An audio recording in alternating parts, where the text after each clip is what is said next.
Welcome to Margin Points. Today we're talking about AI procurement, AI pricing, and the Shoeshine Index. Today's first essay is Procurement Agent for AI Tokens. There's a paradox developing for the AI foundation model companies.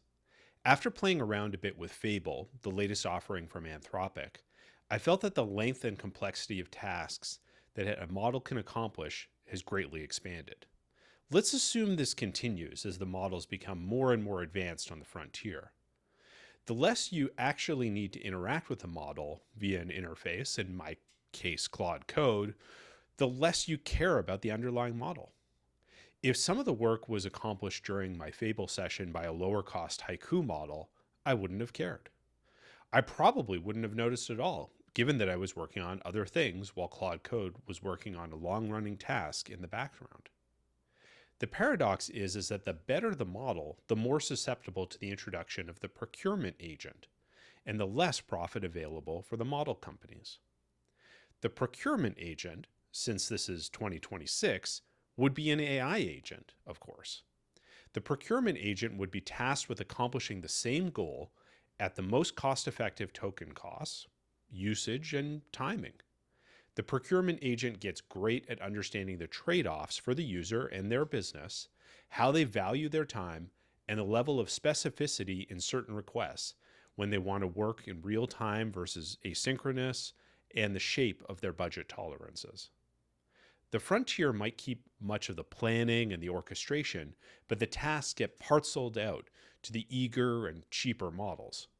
Knowing which areas of planning and orchestration truly need bleeding edge capabilities is not something that is easy for most users to have intuition over.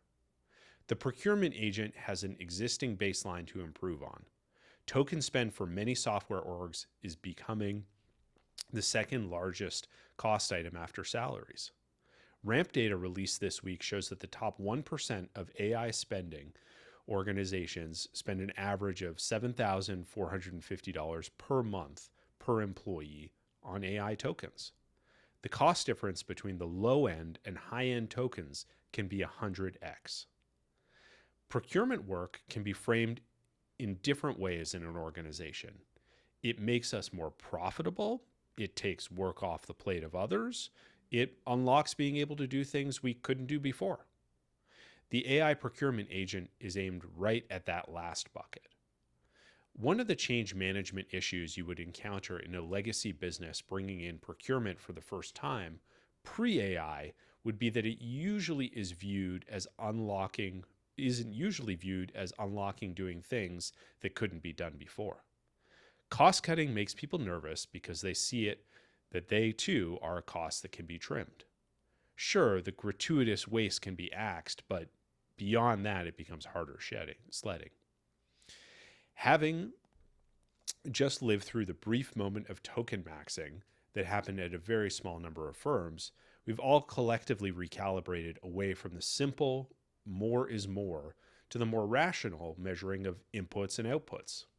Set against that backdrop, the procurement agent's entry into the AI token arena becomes a stabilizing force wrangling the live wire of spend. As I saw firsthand with procurement in the telecom, 3G, and 4G buildouts, procurement enters the scene when there is some interchangeability in the tech and between brands. Telecom was built on costs, network capex, creating revenue, and smarter procurement orgs at telcos understood that. Now with AI, token spend can create revenue and reduce costs if applied smartly. It may be that the profit maximizing point for many businesses is more AI spend and not less. AI procurement agents will be at the vanguard of this, helping overcome natural human biases and hesitations. As we've seen, SaaS contract lengths have been dropping. Many businesses are using the AI tokens without contracts at all. The procurement agent fights the peanut butter lock-in that smoothly covers everything. It stratifies the spend and is surgical. It doesn't consider its career and can have many of the principal agent problems addressed in its marching orders. Who could be at the forefront of this? Well, it's easy to rule out most of the usual suspects. none of the model companies themselves would be trusted to be objective in their analysis and decision making for a procurement agent product. There's great opportunity here for a laser focused startup to build this. Latch on to some of the most profligate spenders and ride the cost curves with them.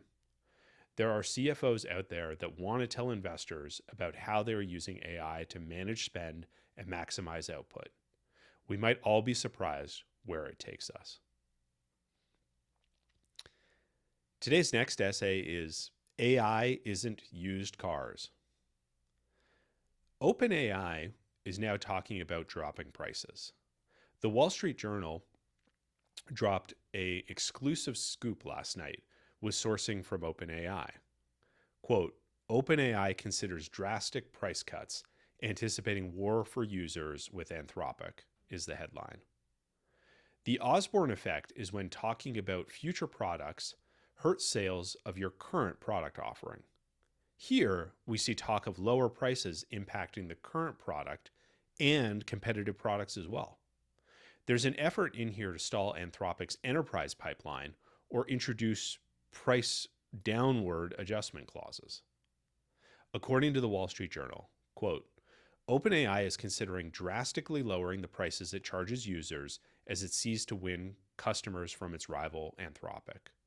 The company is weighing significant cuts to what it charges for tokens, the unit of measurement artificial intelligence firms use to bill for their products, according to people familiar with the matter. The move would be in anticipation of similar cuts the company expects at Anthropic, the people said. End quote. Now, with Fable out in the wild, OpenAI has an attack vector on its rival. It's overpriced.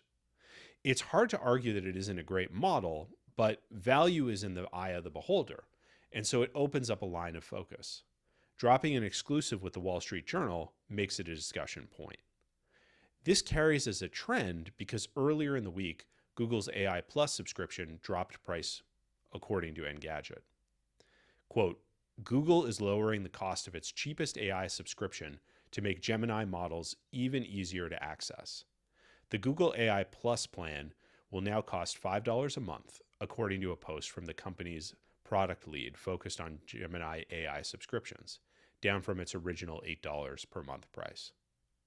It's significant that this is being painted as a two-horse race between OpenAI and Anthropic without any mention of Google in OpenAI's commentary. There has been silence from Anthropic on pricing, and they are holding it at the premium end. Nothing has actually happened. Anthropic is capacity constrained, so it is natural for them to ration their inference tokens with a high price. This is preemptive drum beating for an opening salvo that hasn't come yet, but is in consideration. This will make the $2 million credits investment into YC startups a better deal for the startups, as the credits will be priced with a lower margin, meaning more compute per equity percent given up. The $2 million credits that were really around $600,000 of credits, assuming a 70% margin, are now repricing closer to the $2 million, which is favorable to the startups. There's an alternative value play here, depending on how the old models age. Are older models like the used car market providing old model years to those that don't want to pay the new car premium? Or will the market stratify into many different tiers rather than just a commodity and premium segment?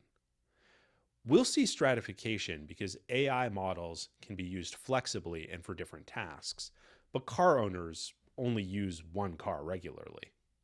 That stratification will incorporate new models purpose-built for lower cost, like the Ford Maverick or the Slate truck, where you buy new models rather than last year's that serve the purpose at a better value.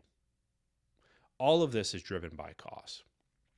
Quote, business executives have begun to balk at the high prices for AI usage. OpenAI Chief Executive Sam Altman said at a recent event that costs had become a huge issue. Quote, I think we'll have a lot of ways we can help people get more value for less spend, he said, end quote. OpenAI has smartly co-opted the Osborne effect and twisted it with Don Draper-like finesse. If you don't like the conversation about other companies IPOing and new product releases at the frontier of AI, then find a way to change the conversation to value. It might give everyone pause before locking into long contracts, almost like knowing next year's model is arriving at the dealership next week. Sure, it may slow down your enterprise pipeline, but there are other positioning moves at stake. The last essay for today is The Shoeshine Boy Buys the Index. What happens when the Shoeshine Boy starts buying the index? The famous Kennedy family lore is that Joseph P. Kennedy Sr. in 1929 heard a stock tip from the Shoeshine Boy while outside the New York Stock Exchange. Kennedy saw this as a sign the market had peaked and exited his positions before the crash. Someone who shouldn't be in the market was buying, so Kennedy got worried when that somebody didn't have more to invest in the market. Index funds didn't exist in 1929, so the at least somewhat informed Shoeshine Boy touted specific stocks. Before the Great Recession, index investing was around 15% of all mutual funds. Before the dot-com bubble, it was under 10%. Now, it's over 50%. I think if the boy had said, "I'm putting my money into index funds," the reaction might have been different. We've lost a signal. "I'm buying the S&P 500" seems, well, normal and responsible. This is according to tons of literature and discussion over the past 20 years. No matter how much flows into index funds, it is looked at as responsible. In a market where you could buy zero-day options or speculate on prediction markets or trade crypto pumps, there is no more indicator of irrational exuberance in an index. We've seen stories like this around a lot of IPO events before. Quote, "Anna Watts, a 33-year-old public relations manager in New York, has stashed away $6,500 to buy SpaceX stock after it hits the market Friday. If she had her way, she'd buy even more. She tried to borrow $5,000 from her best friend and applied for a bank loan too, but both turned her away." End quote. It would be easy to think that Anna is a modern-day shoeshine gal, but she's far from it. She's earning and at prime investing age. Content related to finance for her has exploded on YouTube, TikTok, and Instagram. She isn't going anywhere. If you had shorted the market every time since the meme stock era that someone was quoted like this in a newspaper, you probably wouldn't be looking for Shoeshine Boys anymore. Is it possible that the content and the speculation options that are available now have actually sublimated the speculation away from the market? Did those who persistently hounded to get into the private allocations and SPVs of Anthropic and OpenAI actually obviate some of that pent-up demand that might have flowed into public equities? By size, none of it matters. The current market cap for the S&P 500 is roughly $65 trillion. Kennedy was picking up something else and trading on it. Shoeshine Boys might have the reason to want their money out because they shouldn't have been in the market to begin with. Ultimately, that was an accelerant on the crash. So who shouldn't be putting more money into the market this time? Well, boomers hold 54% of all stock market assets today in the US, which is roughly $35 trillion of the S&P 500.